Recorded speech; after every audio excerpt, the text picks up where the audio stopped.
দুই শালিকের আজকের পর্বে দেখা যাবে গৌরব দেখে ঝিলিক একা অন্ধকারে জুডো প্র্যাকটিস করছে। এরপর সেখানে যায় আর বলে, কি তুমি নাকি অন্ধকারে ভয় পাও? এই তুমি সত্যি আঁকি তো? ঝিলিক তো চমকে যায়। এরপর ঝিলিক গৌরবের ঘরে চলে আসে আর ঘরটা ঘুরে ঘুরে দেখতে থাকে। তারপর একটা মার্কার দিয়ে দুধের গ্লাসের অর্ধেকটা দাগ দিয়ে দেয় আর বলে, এই অর্ধেকটা আমার আর বাকিটা আমার বরের। বলতে বলতে গৌরব চলে আসে। তখন ঝিলিক বলে, এই তো আমার বর চলে এসেছে, এই নিন, এই গ্লাসের অর্ধেকটা খেয়ে নিন। গৌরব বলে, আমি দুধ খাই না। ঝিলিক বলে, সে তো আমিও খাই না, সেম সেম, কিন্তু নিয়ম, খেতে হবে, তাই খেয়ে নিন। এরপর দেখা যায় ঝিলিকই ঢকঢক করে অর্ধেকটা দুধ খেয়ে নেয় আর বলে, আমারটা খাওয়া হয়ে গেছে, আপনারটা এই টেবিলে থাকলো, খেয়ে নেবেন। গৌরব বলে, আমি শুয়ে পড়ছি। তখন ঝিলিক বলে, এই দাঁড়ান দাঁড়ান, শুয়ে পড়ছি মানে? আমি খাটে শোবো, আপনি সোফায় যান। গৌরব বলে, এটা আমার খাট, তাই আমি শোবো। ঝিলিক বলে, আরে বউটাও তো আপনার, একটু যত্ন করতে শিখুন।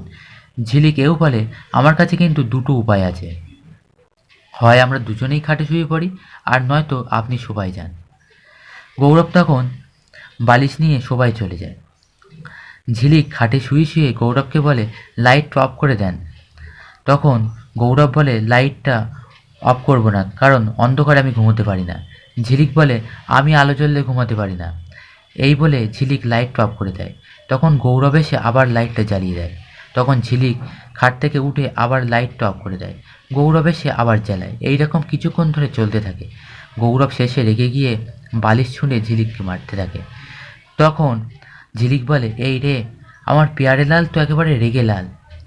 অন্যদিকে বস্তিতে দেখা যায় সবাই আনন্দ করে ছাতাবাড়ি থেকে আনা খাবার খেতে থাকে, নাচ গান করতে থাকে, পুরো পার্টি জমে যায়। সেখানে আঁকি মনে মনে বলে, ঝিলিক, তোমার বিয়ের ভোজ বস্তির সবাই খেলো, মাসির স্বপ্ন পূরণ হলো। এরপর আঁকি বলে, পল্টুদা, এদিকে শোনো। দেবা কোথায় গো? পল্টু বলে, ও আছে একটা কাজে, চলে আসবে কোন, তুই নে, খেয়ে নে। তখন আঁকি বলে, না, দেবা আসুক, একসাথে খাবো। পল্টু বলে, ব্যাপারটা কি?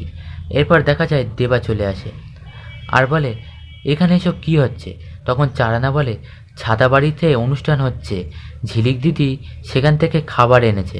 তখন দেবা শুনে রেগে যায়, বলে, তুই এনেছিস কেন? যে লোকটা আমাদের এত খারাপ চায় তার দয়ার খাবার আমরা কেন খাবো? আমাদের কি খাওয়া হয় না? এই বলে দেবা রেগে ওখান থেকে চলে যায়। তখন আঁখি নিজে রান্না করে দেবার জন্য এবং খাবারও নিয়ে যায়। দিবা বলে, কার জন্য খাবার বাড়ছিস? আমি খাবো না। আঁখি বলে, এটা কারোর দয়ার না, আমি নিজে হাতে রান্না করেছি তোমার জন্য, খেয়ে নাও দেবা। এরপর আঁখি নিজে দেবাকে খাইয়ে দেয়। বন্ধুরা, পরবর্তী পর্বটি দেখতে চ্যানেলটিকে অবশ্যই সাবস্ক্রাইব করে রাখুন।